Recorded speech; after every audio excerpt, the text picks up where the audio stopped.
When we look at this, we did all the scoring for the 1,300 people. We found that 29% of these women had moderate severity in their PTSD symptoms. 24% had high severity in the PTSD symptoms, meaning that 53% of our survey population had moderate to severe post-traumatic symptoms due to consenting to unwanted sex in their long-term relationship. You're listening to Get Your Marriage On, the fun and spicy podcast bringing you new tools and fresh ideas so that you can be the sexiest couple you know. One complaint I hear a lot from couples is when they feel like their spouse is consenting to sex, but they're not enthusiastic about it. These reports sound like, let's just hurry and get this done, or I know it's been a while, so let me give you sex so I'll get you off my back, or I know sex is important for our marriage, and if I don't give you sex, I'm afraid you'll stray. Besides, it's my wifely duty, or the Bible says I should never deny my husband, so I let him have me even if I don't enjoy it at the moment, because aren't we supposed to make sacrifices and we'll be rewarded later on? Anyway, sexual desire is strongly tied to a sense of self and freedom, but we don't feel free to be yourself in sex. It can actually be more harmful than good in your relationship long term. My guest today is Dr. Cami Hurst. She recently completed an extensive study for her dissertation on the effects of consensual yet duty-focused sex in marriages and the harm that happens from that. I personally gained a lot from this episode. It made me reflect on how important choice and freedom is to a healthy sexual relationship and how harmful duty sex can be to the intimacy of a marriage. Dr. Cami Hurst makes an important distinction between responsive desire, which is when you may not be in the mood at first when sex begins, but as things get going, you generally get into it and enjoy it. And the other kind of sex that she's talking about, which she calls duty sex, is where you don't enjoy it. Desire doesn't show up, but you also feel like you really can't say no. She talks about how PTSD symptoms show up in women who engage in duty sex over time. And she also talks about what you can do about it to course correct if you find yourself in that marriage. There's a lot of goodness in this interview that I think applies to all marriages, whether or not you currently feel like you have duty sex or not. Cami Hurst, or shall I say Dr. Cami Hurst, welcome back to the Get Your Marriage On podcast. How are you today? Thank you, Dan. I'm good. I'm excited to be here. Good. Today we get to talk about duty sex, but I really am curious, what inspired this for you? What were you thinking, like, this is something I want to talk about, research, and maybe publish things about? Yeah, I think, if you talk to someone who works with couples for any length of amount of time and sexuality is part of the subject, you start to see this really recurring pattern. And I saw over and over and over where couples or women were participating in sex that was consensual.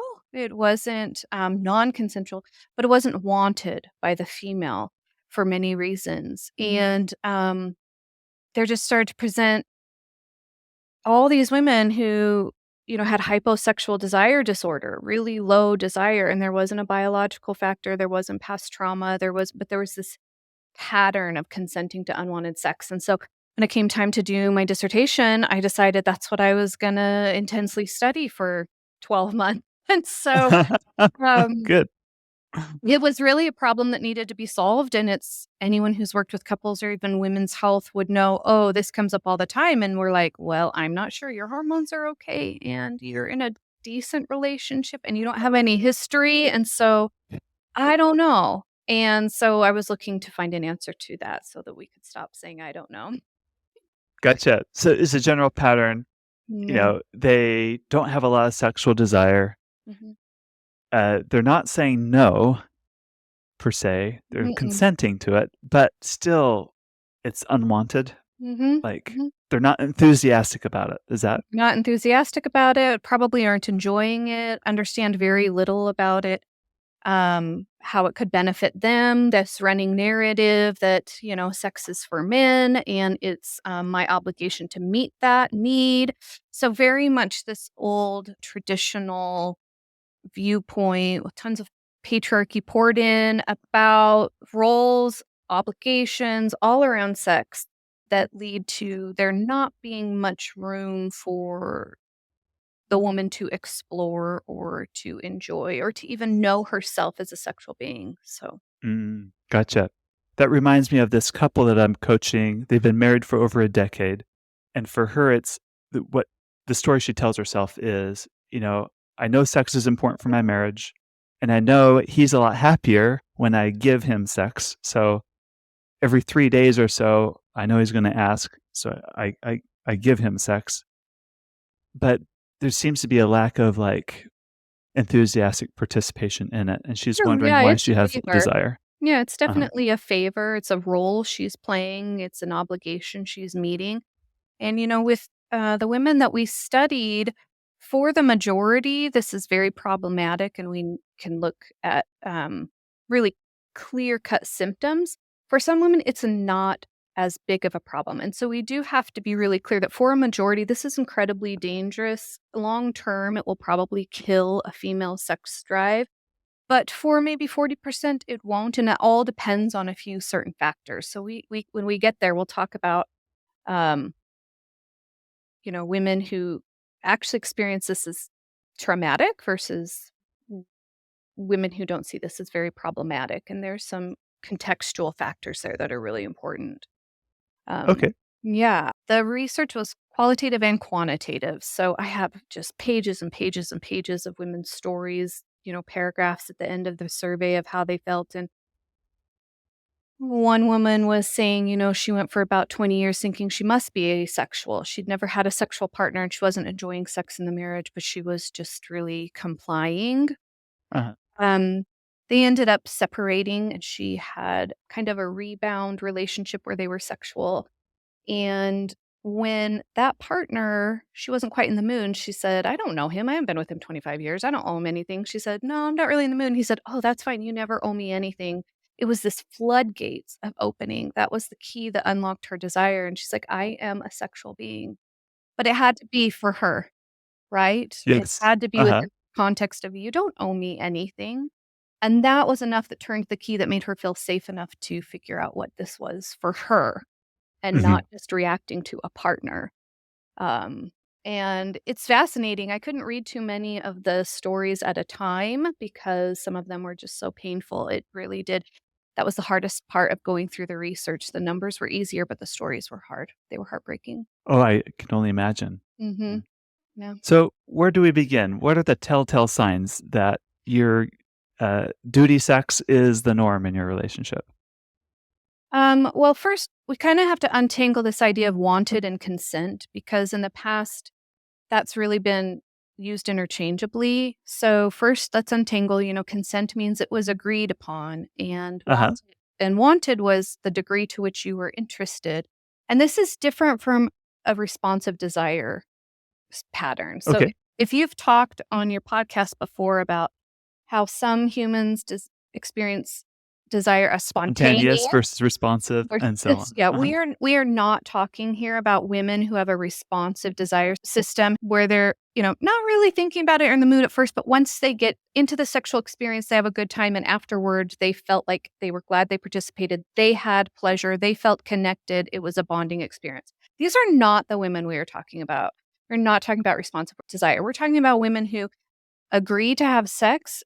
They are not having a good time before, during, or after.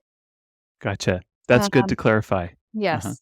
We gotta make sure who we're talking about, and these are not women who have any trauma in their history. That was really important. They don't have a history of abuse, a history of violence sexually at all, and so what we really had to make sure we were measuring was what are the outcomes?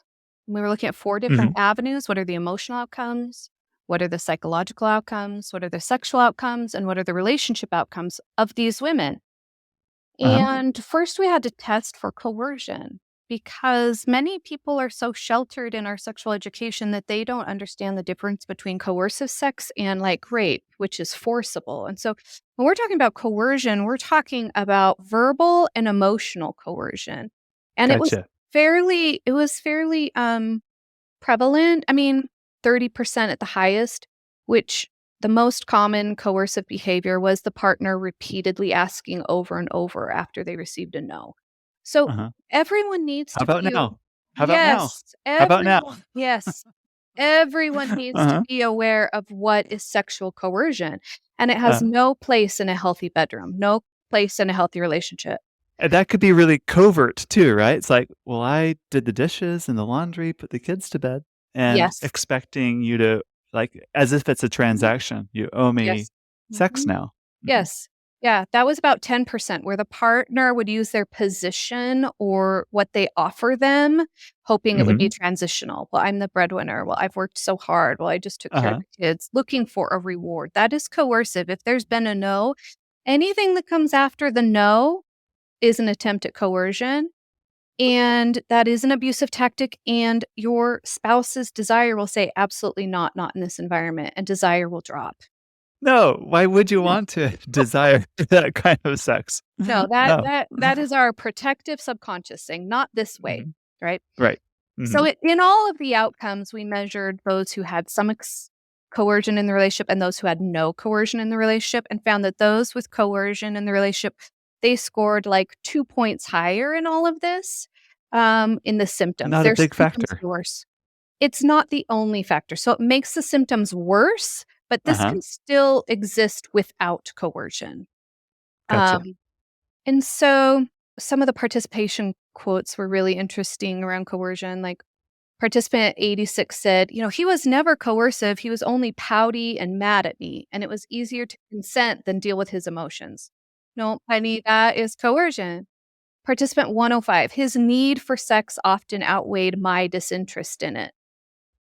Mhm. Him labeling it as a need that is fulfilled by someone else, if that's a pattern, that's going to be coercive. So and a really heartbreaking story, participant 176 said, "One time I had a UTI and I tried to say no multiple times, but we were on vacation and he wanted to have sex more since it was vacation. Even though it hurt and I was crying, I let him. So it was consensual, but it was not wanted.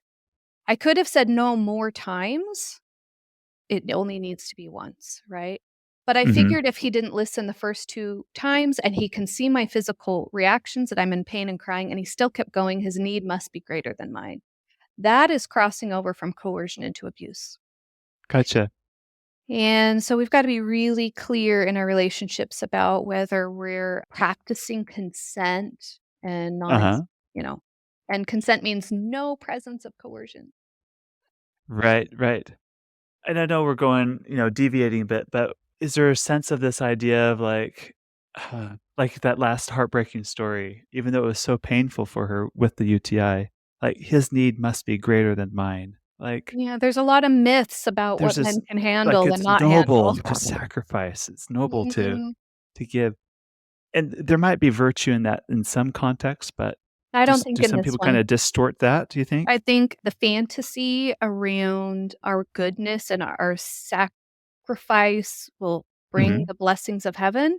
I don't think Mhm. that is at all within the context of sexual coercion. No. Okay. No. Yeah. No. Mhm.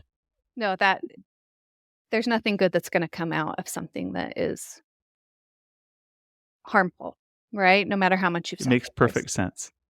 Yeah. So, anyway, that's my big disclaimer at the beginning of all of this. So, we're not talking about responsive desire. We're not talking about where there's a history of violence, and we're keeping our eyes open for coercion. And if you recognized yourself in that first part of, oh, we're not practicing consent, there's a lot of coercion, that's the biggest red flag that we all need to tackle. Right. Exactly. So then going forward, if there's not a consent, if there's not a history of coercion, we're looking at these 4 outcomes of what happens to women who, over the long run, consent to unwanted sex. So we'll first look at what are the emotional outcomes. Okay. Okay, so the most distressing outcomes emotionally were that during and after, 69% felt upset, 67 felt irritable, 62 distressed, 55 guilty. And so these are all in the majority. I thought I was going to find this pocket of this minority niche distress, this pain. Feeling used. Uh-huh. Yeah, but I thought it was going to be in the Whatever. minority of women. I thought it was going to be a significant minority. In all of these, what I found was it was a majority by about 10%.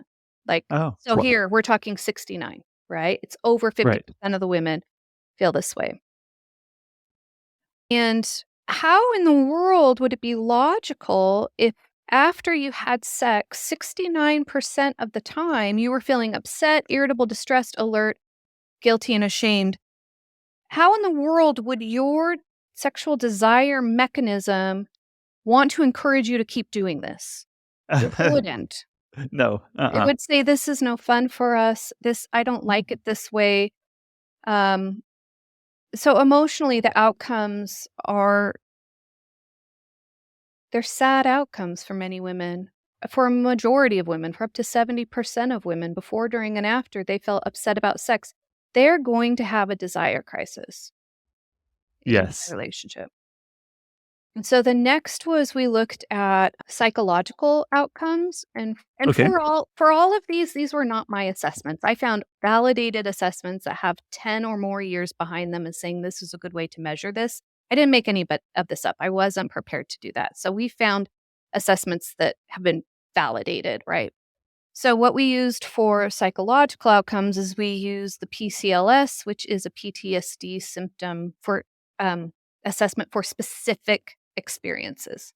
Okay. Gotcha. Mm, So just to clarify, you looked at the emotional outcomes first, which is like, how do you feel? Like how 69% felt, shameful and whatever Upset. afterwards. Mhm, So what would the what's the difference between emotional and mhm. psychological outcomes? Emotional are our feelings. Psychological outcomes are more clinical, like they lead to anxiety, to depression, to PTSD. So for this, we were using a PTSD screener. Gotcha. Okay. Mhm, and All so right. those symptoms are different than an emotional outcome because those are Okay. two different categories in psychology. So And PTSD, I think of like next time that happens or there's a cue, you feel like a reaction in your body, like tense up, yeah, so fight. there's really specific Uh-huh. criteria for PTSD symptoms. So Okay. in this group, we found that the majority avoided thinking or talking about that stressful experience. So right off Mm-hmm. the bat, they were avoiding anything that had to do with sex, 52%. Because they were feeling upset before, during, and after, their coping mechanism to deal with this was to avoid any talk about sex and to avoid any situation which might lead to sex. That was Gotcha. 53% scored very high on that symptom. The That's wearing sec the flannel pajamas to bed and like or going to bed at a or different time. A lot of people said yeah. Uh-huh. they stopped agreeing on vacations, they stopped going to bed or waking up at the same time, they avoided any conversations about it, and that Yeah. to see that as not a weakness, but a possible PTSD symptom is really valuable because there can be a lot of blame in these situations when there's Uh-huh. avoidance. We have a Mhm. tendency to be like, "Oh, you're avoiding it." But sometimes it's a trauma response, not just Because you're trying to literal protect weakness. yourself. Yes, Mhm. yes. 42%, so the second, PTSD symptom that was really prevalent in this sample, which we had 1,300 participants, so this is not a small scale study. Mhm. Really happy with my N. But Uh-huh. feeling upset when something reminded you of sex, you know? Mhm. And I've seen that when people are watching a sitcom and there's a joke, it's not funny to them, it's actually upsetting. Or when people, wanna talk to their partner about the lack of sex, that would feel very upsetting when these Mhm. situations are brought up. Right, or even, like, my wife out to lunch with friends, and the topic of sex might come up, Mhm. and a friend would comment like, "Oh, not that again," or "I don't like it," or some Mm. sort of comment that's really negative towards Yeah, sex. and here in this one, we're highlighting they feel upset about it. So the first one is Uh-huh. avoidance, saying, "I don't wanna," and the second is, "I'm not able to have a conversation about that without getting upset. Mhm. I can't have a calm conversation about it." The Right. third was feeling irritable and having angry outbursts when Okay. presented with the stressful experience. Um, and they just continue on, and so the lowest symptom to show up for this demographic was disturbing dreams. That was only about 10%. So when Okay. some people think of PTSD and they're like, "Oh, you have nightmares," that is one of 15 major symptoms. So we need to Mhm. be familiar with the other symptoms and not discount them. Okay. So when we look at this, we did all the scoring for the 1,300 people. we found that 29% of these women had moderate severity in their PTSD symptoms. 24% had high severity in the PTSD symptoms, meaning that 53% of our survey population had moderate to severe post-traumatic symptoms due to consenting to unwanted sex in their long-term relationship. Gotcha. Now, 39% had no severity. I really believe those 39% have a responsive desire pattern. But hmm the majority, 53%, are having PTSD-like symptoms from Gotcha. this. Talk about emotional and psychological. What's another outcome that you studied? Mhm, mhm. And maybe we can come back to some of these quotes in just a minute when we start to talk about, kind of the experience of these women. But the third was the sexual outcome. So what Okay. happens for these women sexually is really what we wanted to know. And, found that for these couples, 44% lacked physical affection outside of the bedroom. Okay. So that's a good question when you start assessing with a couple is like, how is the physical affection outside of the bedroom? They've hmm completely cut off all touch, if possible. There was a Or lot anything of that might even lead to sex. Like, mhm. I don't want that. Okay. 43% there was a presence of sexual predictability. So we do the exact same thing every time, and I hope it's over quickly. Elton? Uh-huh. uh-huh. Um, 40% had stopped initiating altogether. Um, but I think some women are like the woman you described earlier, where it's like every 3 days I just do it because I know I have to or he'll get grumpy. Um, 38%, had sexual hopelessness. They didn't have a lot of confidence that this could change or they didn't know how to help this change. Really, it painted this picture through the emotional, psychological, sexual, and relational areas of these individuals was that there is developed a habit of sexual anxiety, sexual avoidance, and sexual aversion. Ultimately, at most severe, it was developing an aversion to touch, an aversion to the idea of sex, an aversion to sex with a partner, and those are the hallmark. So if we're talking with women, this is such a frequent story. We just never had the data behind it. This hasn't been studied before. So when you're looking at your own life or the lives of people important to you, and you are thinking, wow, my sexual anxiety is pretty high, my sexual avoidance is pretty high, and my sexual aversion, I can see where I might be developing some aversion. This is an outcome, if there's not a history of trauma, of consenting to unwanted sex in the relationship, if that's a pattern. And I don't think we talk enough about that because whether it comes from our family of origin or from our church of origin or even from the US culture itself, there are messages that women need to meet men's needs and that our security financially and emotionally lies in maintaining a long-term relationship. And that hmm a good way to do that, women, is to make sure that their needs are met sexually. And that was sold to us as a helpful idea, like a marriage tip, like a way to stay together, a way to prevent, Uh-huh.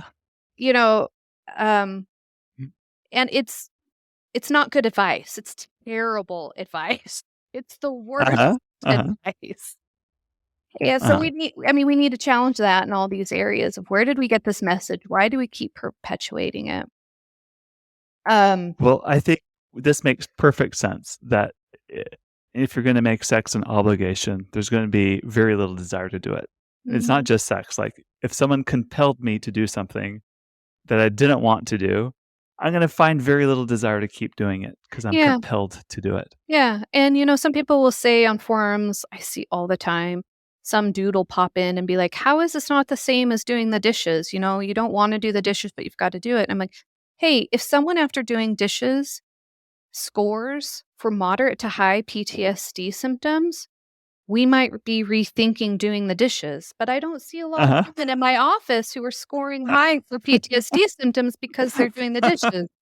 This is Uh-huh. completely different. Trying to intellectualize it as a I help you, you help me, this is a chore of the house. It is not a helpful way to discuss desire.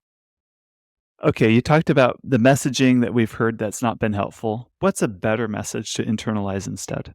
Yeah, so that was like the fourth or fifth assessment we did. We looked at why are women doing this?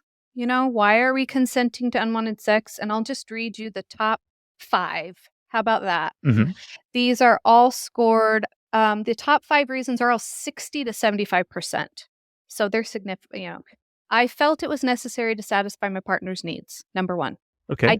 I didn't want to hurt my partner's feelings. Number 2. I wanted to avoid tension in our relationship. 3. I didn't want them to feel rejected. 4. I felt guilty for not participating. 5. So these are all, stories and scripts of scarcity and obligation. Um, the reasons are all really laden in tradition and misheld beliefs. Down there, some of them where I wanted to prevent porn use, I wanted to prevent a affair, and I just have the best participation quote on that one. Yeah, Um, let's hear it. I allowed myself to believe that if I didn't give it to him, he'd find it elsewhere. Well, I did give it to him, and he still found more elsewhere. So this was a false sense of security, Uh-huh. right? Another Yeah. participant said, believing that I needed to manage my partner through sex had many negative outcomes. I wasn't being honest with myself, and I didn't want to hurt him, but I do believe it caused trauma to ignore how I was honestly feeling and consent to something I didn't want. Another participant said, I don't feel like I can make it on my own financially, so I stay in the relationship and have sex to keep him in the relationship. So there's very much a financial and sexual transaction happening there. That's Mhm. not an enjoyable relationship there. So, No. All right. So, what do you do about it? What's a better way? well, I'd love to prevent it first for the next generation, and then we're going to have to treat it for the current generation. But it's all based on social safety, right? The why we're consenting to unwanted sex is to manage our fear of what will happen if we don't.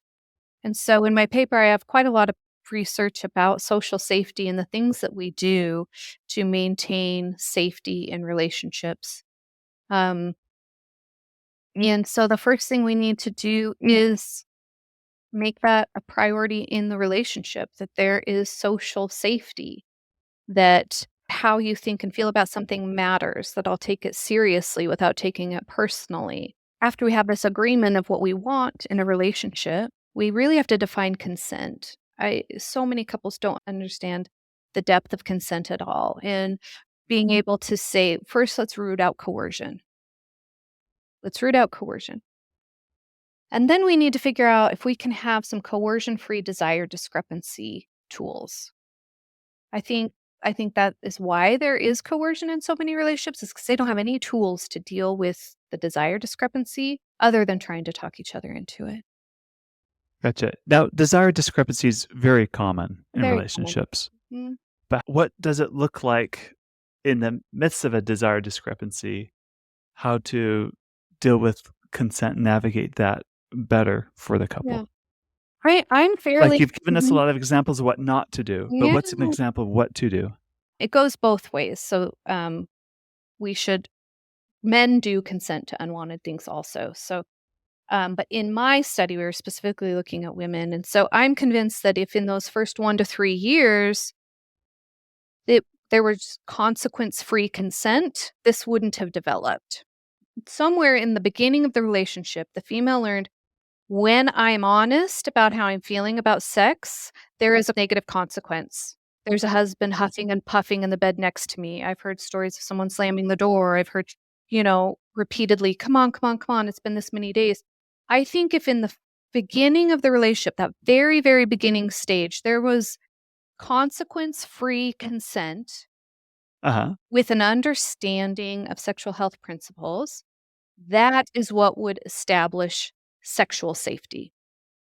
Gotcha. That they know my yes is okay and my no is okay. For too many relationships, especially in our our particular culture, Demographic.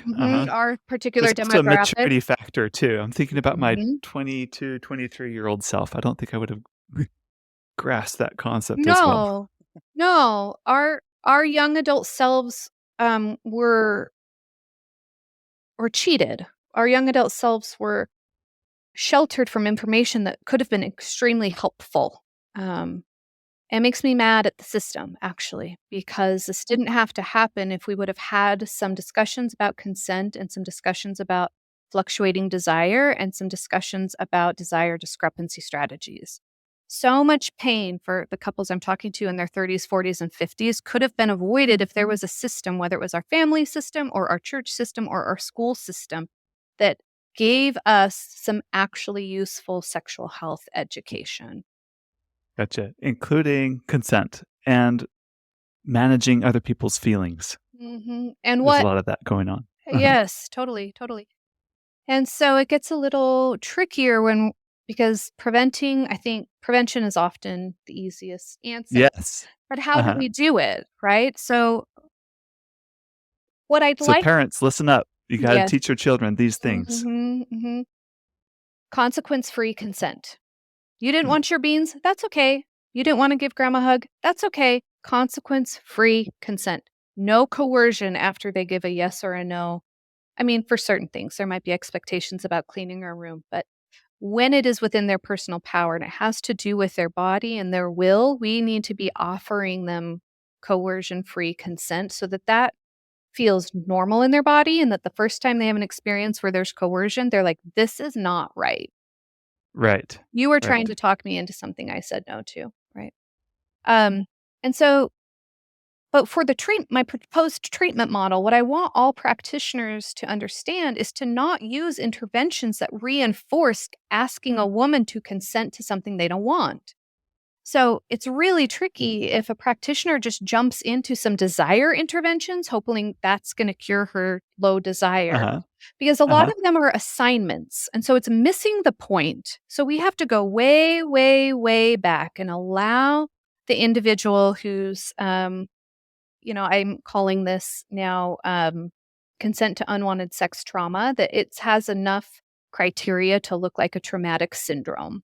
Um, Okay. so, so women who identify with this syndrome, it's different than just, oh, you have hyposexual desire disorder. No, they've got actually a traumatic response to a situation. We have to do that first. So Mhm.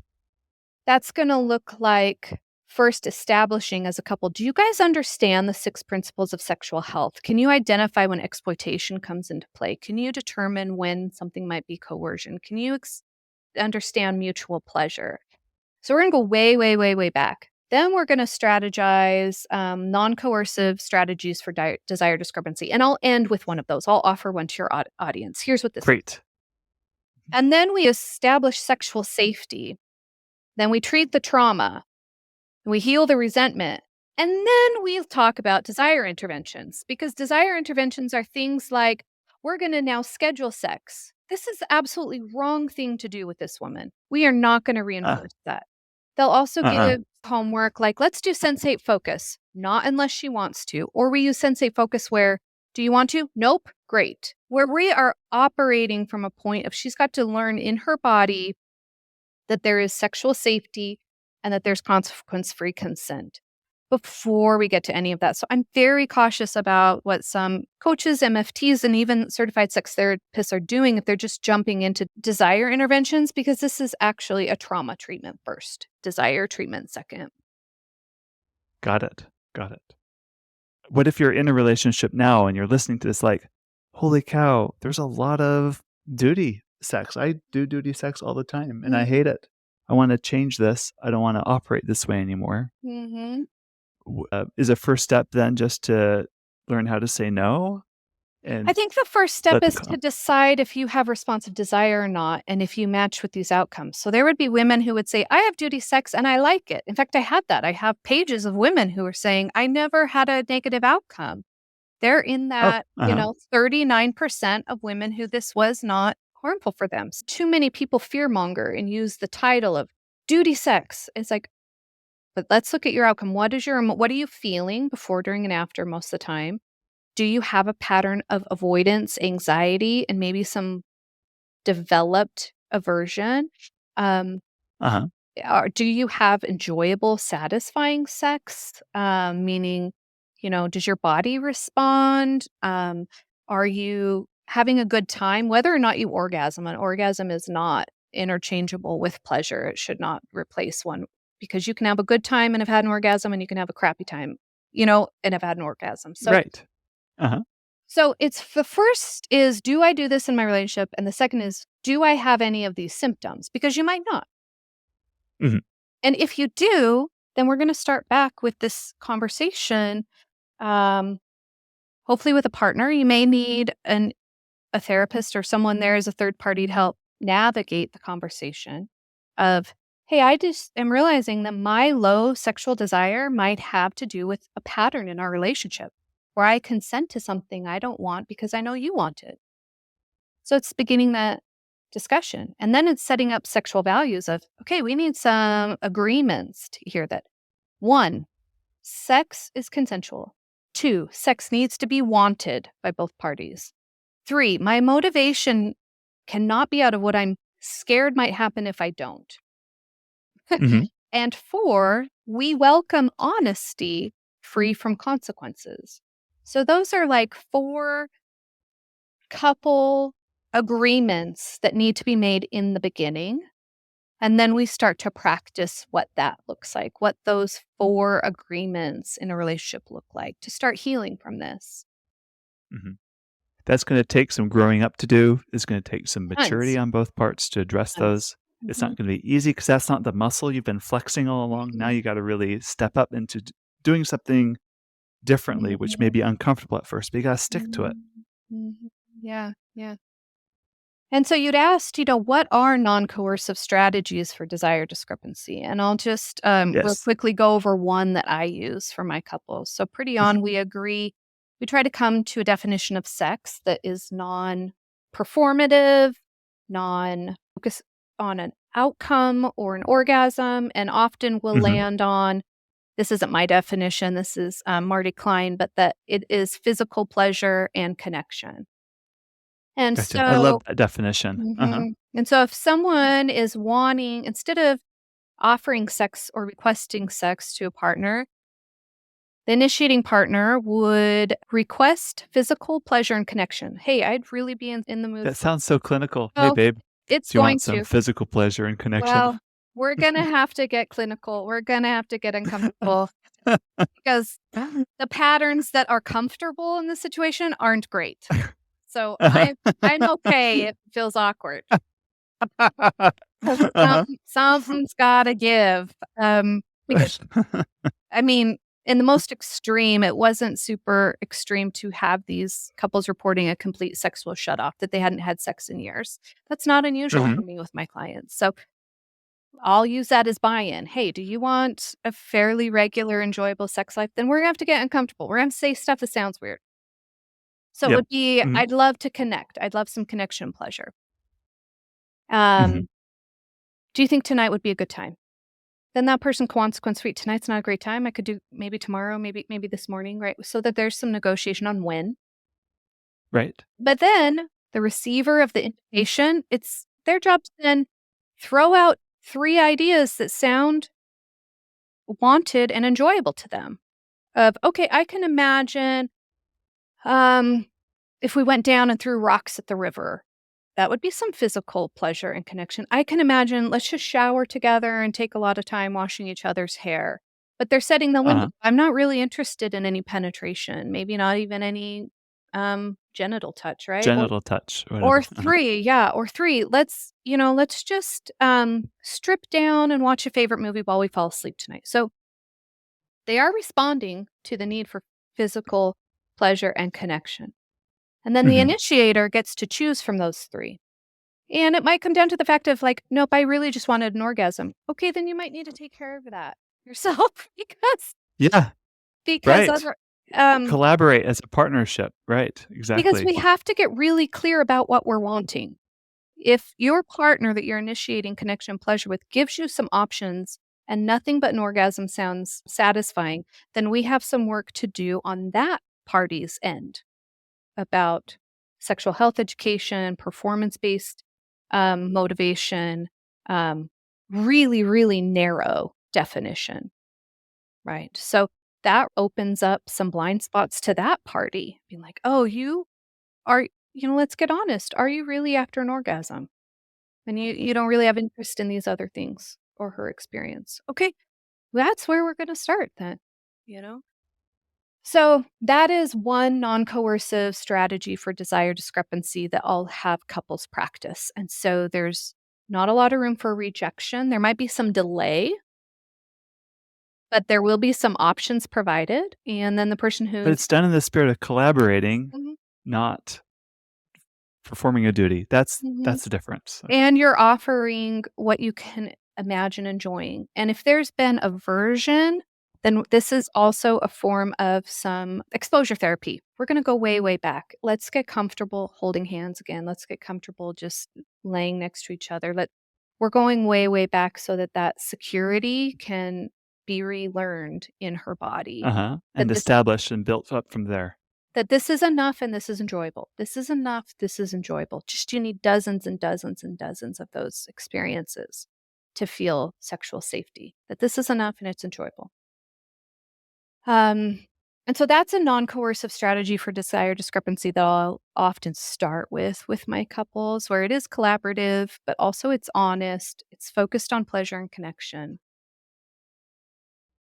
As we finish today, are there any stories of anyone that you started working with them when they're in that duty frame that was not helpful and that you helped them and you saw and witnessed this change go through them and finish in a much better place?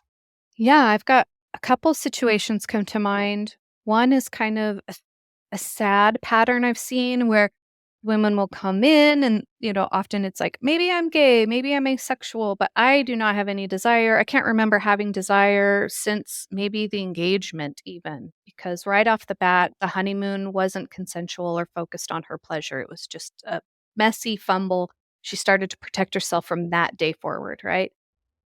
So in those situations, it's really tricky and it's sad where I've seen some of those women then maybe the partner was unwilling to do the work, or maybe they were unwilling to do the work, and 3 or 4 situations where there was a divorce, and I saw the female a year or 2 later, and they came in, they're like, "I am not asexual. I have a sex drive," but they were only able to find that with another partner, and I don't think it has had much to do with a new partner as it did they learned social safety soon in that relationship. Gotcha. They're put in a different situation where they had to learn that And they skill. demanded it. They said, "I'm not doing Uh, that again." And yeah. the partner said, "I don't want you to do that again." Absolutely not. So they created something new from scratch. Unfortunately, I think it's sad for, those kids and all involved. I don't I mean, I wouldn't ever say stay together for the kids, but there was a lot of collateral damage to learn that about themselves. Mhm. I have also seen couples learn that together. It took a while. It was not like a weekend retreat sort of fix. No. It took a lot of relearning. It took, a lot of slow moves, starting over, creating this kind of social safety, but it's just really been beautiful to see the couples who are both on board and both willing to say, "Hey, this needs to be a mutually enjoyable experience, and I'm willing to get uncomfortable. You've been uncomfortable all these years. I'm willing to get uncomfortable for a couple of years." With the vision that this is gonna be something that's enjoyable for both of us. We're gonna create something completely new. And I have seen couples do that. It's often those who are very self aware and who are able to differentiate. Um, peop- um, Individuals who are resistant to awareness and resistant to that differentiation or that growing yourself up um, struggle. But those who will latch onto those ideas move a lot quicker. I do want to put a caveat in here that many, many men and couples arrive at this place honestly, meaning the family system failed them, the school system failed them, the religious system failed them. There was not an intent to harm here. And so I would hate for consenting to unwanted sex symptoms to become this club that we beat men over the head with. Rather, I'd love for it to be an invitation of, here's what we missed. We missed this about ideas about consent and non-exploitation and mutual pleasure. We missed all of that. And now that we know better, we're going to do better. Because one of the big messages of this research is that women, people, humans can experience sexual trauma without there being a perpetrator. Okay, there was not abuse here. There was not a violent rape. There was some verbal coercion. Let's see what happens when you're aware that coercion is non-consensual. Can you remove that from your patterns? Awesome. So I'd hate for this to become a situation in which it becomes dogmatically abusive of men who are sexually entitled or men who are sexually ignorant.